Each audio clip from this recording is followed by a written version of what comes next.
I would like to know what you do with the bear after you loot it.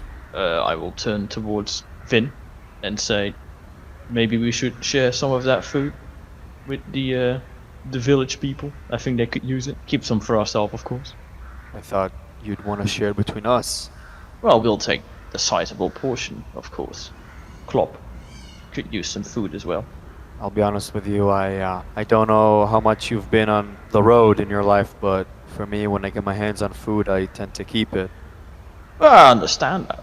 But we're gonna have to be in this village for a bit longer since we've accepted another job to do with the seeming disease that is around here. So it might be in our benefit if you gave some of the bear food to the villagers to somewhat get them on their side. Because as you could see with Klopp, since we're staying at the inn, they're already suspicious of us. I'll keep that in mind. Alright, well, I guess it's time to get chopping, shall we? Indeed. Unless our lord has any objections. I need to see Christos. The bear's claws hurt me. What if you go back to the village on your horse and take the man's corpse with you? If it be Vin's desire as well, we can see what we can salvage from the bear corpse to bring to the village. I will not have my horse galloping while carrying a dead man. So, you prefer us carrying him on our backs? You misunderstand, Sir Witcher. I mean to have my horse carry the dead body, but not gallop, not with both of us on its back. Well, then you can just, have it walk slowly, no? It is not a matter of convenience, it is a matter of honor. In that case, shall I start chopping the bear? What I for sure want to do is cut off the head. The head and the pelt, in my opinion, should be enough. Yeah, of course, the pelt for us. And then the head, that's proof that we killed the bear. My sword is regrettably damaged, so I think I'll refrain from using it any further for now. Right, well, in that case, I take my axe and I position it on the neck, I guess. I give it a few good chops to get through the skin and the bone. If all goes well, I've got myself a nice bear head. Which you are planning on carrying with you back to the village? How exactly? Ah, but dwarf, I can carry it, right? I do have a grappling hook. If Nicolas doesn't mind, you can attach it to the horse. Or you can swing it on your back. The horse will be carrying a corpse already, so... What's another bear head? The horse has a name, Dune. My apologies. Apologies. Would June be capable of carrying a bear head with the corpse, or is that too much? Good lord. It's not the weight or the style that concerns me. It's the smell. She's already going to be carrying a dead body on her. Alright. I kind of seem very impatient already with all this, just a bear head, and I grab the hook and just attach it to the flesh side of it, the bleeding side, and just with the rope kind of lug it over my back and just look at them and just say, let's head back to the village, alright? No more talking. I nod approvingly, put the axe on my shoulder and start walking. I gently pat the neck of June and I whisper in her ear that everything's alright now. In a matter of 5 to 10 minutes, you reach the point where you discovered the messenger's body. Right, so I'm trying to put the body on Dune's back. So I imagine you just place the body in an arching way over the saddle. Yes, Can you please roll for education? it's an 18. As an array of thoughts crosses your mind on how this should be properly done, in a way that the body hanging on both sides of Dune, the body has already started decaying, so it is going to be tough both for her and you. You try to think what would be the easier way for you to guide and not startle the horse. Considering your past and how you've spent your time in the desert, it's your knowledge of witchers having the ability to use some of their magic to calm wild animals and people. It's something that you definitely know, and you just recall it right this instant in the presence of Vinyff. Sir Vinyff, and you give me a hand. Have a little bit of horse trouble. I was thinking that Dune is not used to carrying dead bodies of any kind. It's quite understandable as a creature with quite expert sense of smell. I understand what she can go through. Hug it over her back and I'll try to calm her down with what I can do. Roll a physique check, but the DC will not be high. That's physic 18. I would say that you are able to lift him all by yourself and place him the right way on the saddle. As you do, you see Dune resisting a bit, making some nervous movements, but she's a horse that understands duty and responsibilities given to her by you. She trusts you. I give her a gentle pat at the side of your neck and I whisper, "Good girl." And then I turn to Arpad and I say, "See, friend Arpad, it's not a matter of strength. Nobody is more strong than your kind. It's just a matter of height and leverage." I turn around and start walking away. What? I start whistling a tune. Following Arpad's lead, the trio starts walking downhill towards the village. You first need to find the main road, and this would be a good time for you to roll for wilderness survival to see how you deal with your direction skill. A 20 for me. It seems to me that you will get back very fast, since you've got a 20, a 21, and a 30 by Nicolas, who probably has a bigger sense of urgency than the rest of you to get back, not only to get himself treated by Fristus, but also to unburden Dune from these responsibilities he unwillingly received. Considering that you have been going on a slow and steady pace, you return to the village in no more than 50 minutes. You enter from the western exit, and the inn is the first building you reach when you enter the village from this side. Gulue, who at this time is outside and she's gathering some flowers, instantly runs towards you. Her eyes goggle out, and she comes at you, Nicolas, saying, "What's this, teacher? Who's this man? I think I've seen him before." I kneel in front of her, try to capture her look with my eyes to stop her from staring at the dead body and at the bearhead.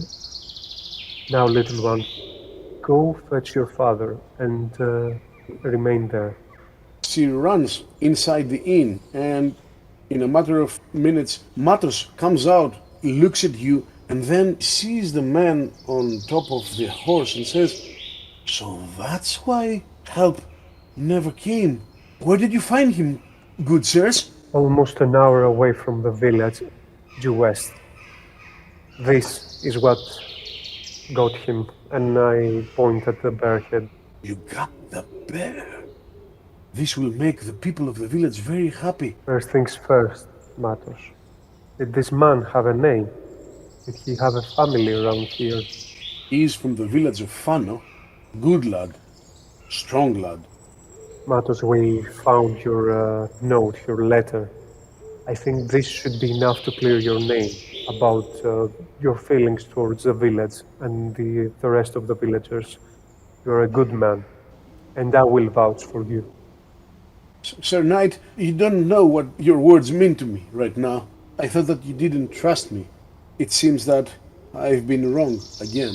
You need to step inside, and you need to clean yourselves. Also, you're probably hungry. I will have Zerka prepare lunch for you. Matters. I say, hold on there. I look towards Vin. Shall we give him some meat to prepare for us? I kind of look down and squint my eyes. I look back up at Matos and I say, hold on a second. First, let us take care of this contract. Get our hands free. Less dirty. And then we shall talk about dinner and the rest. First things first. The dead need caring and respect. Later, when everyone is finished with other errands, we have to discuss the way this body will be returned. I would like Vinyff to roll for Witcher training. That is a 15. Although Nicolas seems to have the right idea about it, it would be risky for this body to remain close to an inhabited area. My friend, in my professional opinion, this body has been out there for, well, you can have a look and guess yourself, but in the matter of necrophages, which, trust me, you don't want to come across, I do believe we need to either take this body as far away as we can from this place, or any other place that has people around it. Either burn it, which in my opinion is the best option, or bury it very, very deep in the ground, so the necrophages won't dig it back up. I see.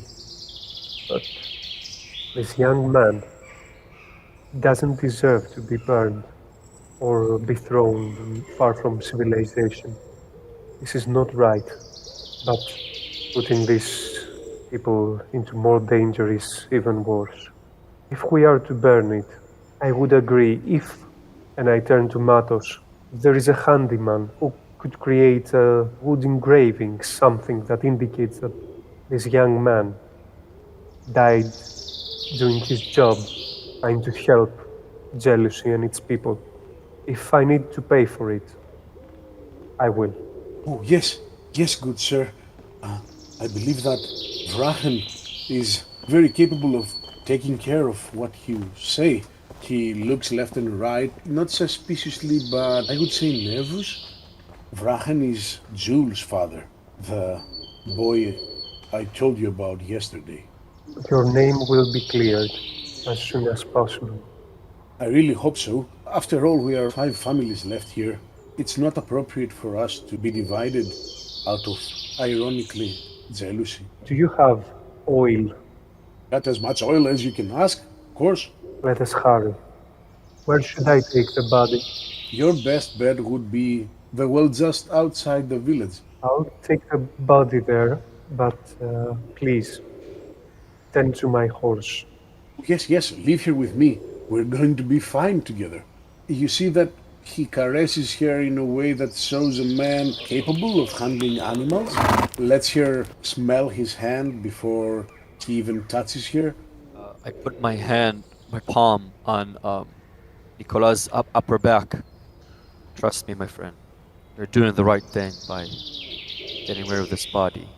As an immediate reaction, I recoil, having someone with such kind of demeanor and eyes, a visible mutant, coming so close. But then I stop myself and say to Vinyff, thank you for your counsel. It's invaluable. This kind of environment, I'm a stranger to it. Without you here, it is possible I would have made a fatal mistake. In the meantime, shall we take care of this contract? Let's go visit Klopp, deliver the head, get our money. And if there's anything we've learned today, is that you should listen to non-humans more. And I set off towards the hunter's cottage. I kind of chuckle and look back at Nicolas and give him a nod. He got this, and I follow Arpad. I'll pick up the body in my arms and I'll take it to the well and put it in a patch of land that seems suitable for a small fire. If someone listens to Nicolas, the tone is full of regret. I didn't know you, but I must ask for your forgiveness, for this is not the right way to help you go through the door of death. I do not know which god, if any, was your god, but I believe you showed at least one of the 5 virtues of the lady. Honor.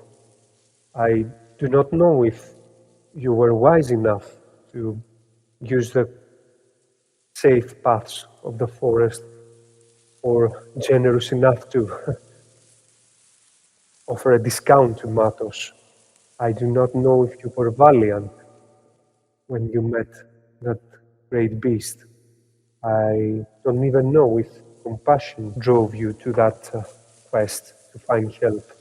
Maybe it was only money. The act itself was honorable, bringing help to those that needed it. I pray to the lady. She accepts you, accepts your act, and shines her light upon your soul. And I'll sit next to the body and wait for Matos. As soon as you finish your last word, it's September and it's only natural that drops of rain start falling. Far in the distance, thunder and lightning. It seems that this is going to be a stormy night. Deep inside you, you expect it as a cathartic force of nature to wash away both your feelings and the blood and smell of this stranger whom now you lay in the ground.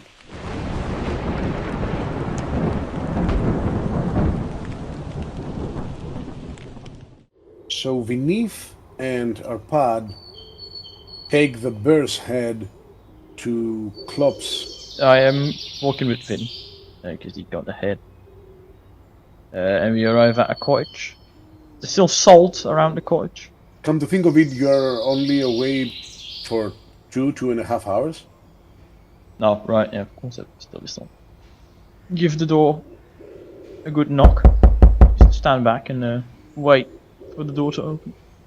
You listen to footsteps approaching and the door opens slightly.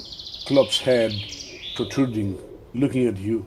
Oh, you have returned. And he opens the door, amazed at the spectacle of both of you bloody, carrying the bear head. He looks at the size of it and says, "This fucker is huge. How did you manage to kill it?" Quite easy, actually. We tracked down its lair. We ambushed it, didn't we? What do you mean, dwarf?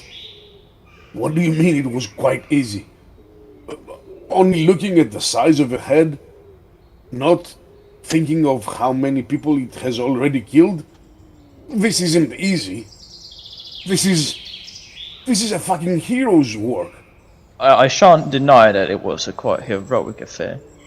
Of course, having a professional along certainly helps matters. As I said, I look towards Vin. Just the two of you. Our group friend, Lord, who's also staying at the inn, assisted us in the battle against the ferocious animal. Klopp turns around, looks inside, and yells back, Aniet! Aniet! Come over here! Come over here, woman! A young lady, the one you saw in the morning through the crack in the shutter, appears. Although she is young, she looks older, she looks exhausted. Is there a table or something nearby that I can put the head on? There's a stump. I take the head and I put it on the stump and I take the hook out, the grappling hook, and then start rolling the rope and tie it and put it on my person. And I look at Klopp and I say, the money. Right. As I said, 400 coins. It's already on the side. You're getting it. Don't be so jumpy. I didn't mean to sound jumpy, my friend. You'd have to excuse me sometimes. My empathy is not as other people's would be. Sometimes people don't think to cooperate with a Witcher. As soon as you say that, he turns and looks at you, kind of boasts, and says, "We are people of Ebbing. We do not treat Witchers or other non-humans like shit. We value one's sacrifice as if it was our own." My friend and I thank you for your kind cooperation. Be back in a second. As Klopp moves inside, Aniet, who hasn't even glanced at the bear head, which was the reason that her husband called her out, doesn't pick up her eyes from the ground. With her palms crossed, at the height of her waist, she speaks in a soft voice, revealing how tired and broken she is. Klopp told me that there is a doctor in the village with you. Is it true, my lords? It is indeed. In the inn there is a gnome who's a very well-practiced doctor. We have already passed on a message that he should come and look at your child. Do you think he will be able to help my Rudger? Do you think my boy, do you think my treasure is going to make it? Good woman. I would like nothing more than to say that.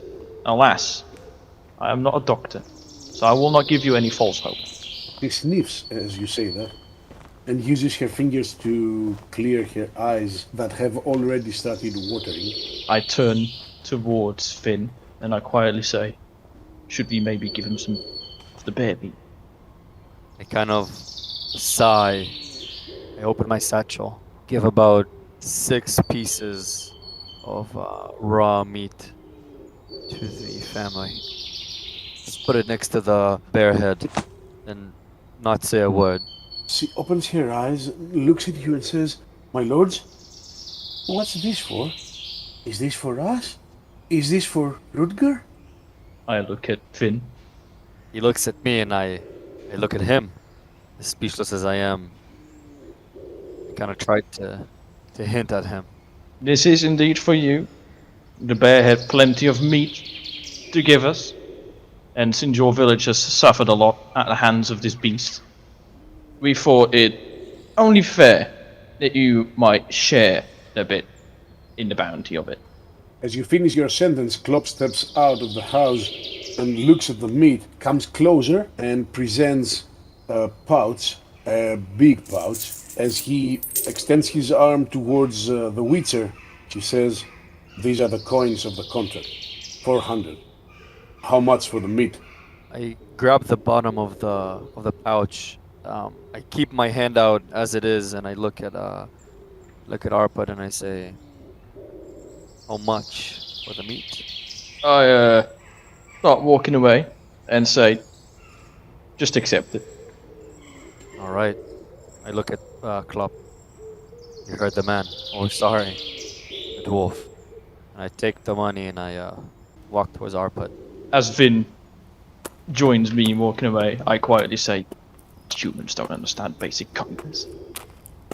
While both of you walk towards the inn, you see Matos coming out with a couple of shovels and a bottle of oil and says, good lords, I'm about to meet Sir Knight there to bury or burn the body. Do you care to join us? I believe perhaps we should go back to the inn, rest, clean up, and perhaps finally meet your doctor friend. Should we not? You might be right. Now that you say that, as we get back to the inn, we can also get the innkeep's wife to start preparing our baby. You got me there. You got me there again. No, of course I do. I look at Matos and I say, well, you heard my companion. I believe we shall go to the inn. Our friend deserves his share of the reward, and we need to rest up and take care of ourselves. Very well. Just ask Circa to prepare your lunch, and also tell her to put pots over the fire for you to have hot water for your bath.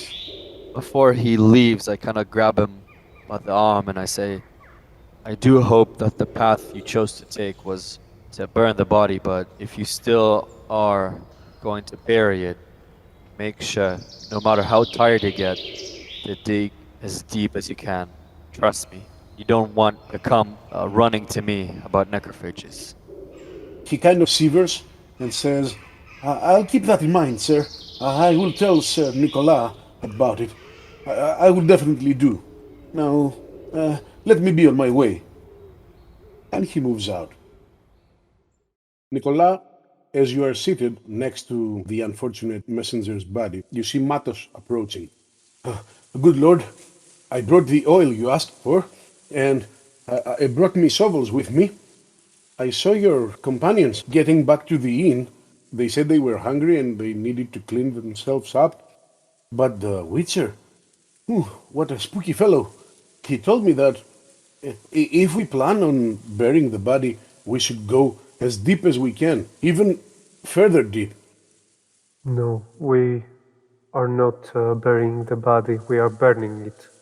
I hope you also brought some flint and steel. Yes, I thought about it. I have it with me. What's the oil for? Make sure that it burns completely, of course. And he extends the bottle to you. I shower the body with oil in silence. I take the flint and steel and I. Before you light it up, Matos asks, do we leave it burning or... We'll have it burn it completely and then we'll bury the ashes. If you have work to do and you have to be with your family, I can do the rest. But I would be grateful if you prepared a message for the lad's village and his family. I guess Jealousy has some kind of cemetery around, right? We do, actually. And I told you, Vragen will take care of it, but... And he lowers his head and starts scratching at the forehead.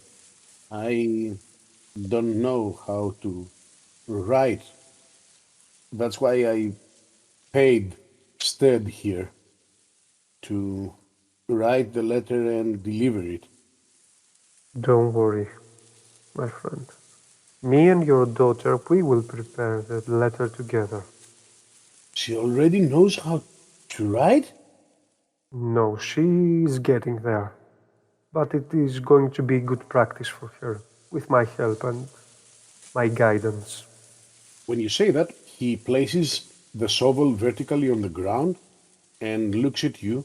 His posture is changed now. He seems to be standing taller. Sir Nicolas, I will stay with you to the very end, because I owe it both to this unfortunate fellow, Stead, and you as well. Not only for trying to clear up my name, but also because you have treated my daughter with such kindness. I set the body on fire, stand beside Matos, and watch it burn. You know all too well how fire is the strongest of elements in nature. You know all too well about how dangerous and useful it is. You've heard stories about wars in the past where the casus belli was who will keep fire for themselves. Now you witness fire's magnificent benevolence, the way it treats Stead's body, the way it cleanses in less than an hour. The body is completely turned to ashes, and you start gathering it with the help of Matos. You start digging a wide hole where you place Stead's ashes in. Cover it up again, and then make your way, silent, both of you, back to the inn. As soon as you step inside, you feel more at peace with what has happened. At first, you thought that another course of action would be the most honorable route. Then something unexpected happened, something you haven't accounted for, and you change your mind. But this only makes you feel better. You are not a man of false pride. You are a person of true honor. And this resonates now inside you.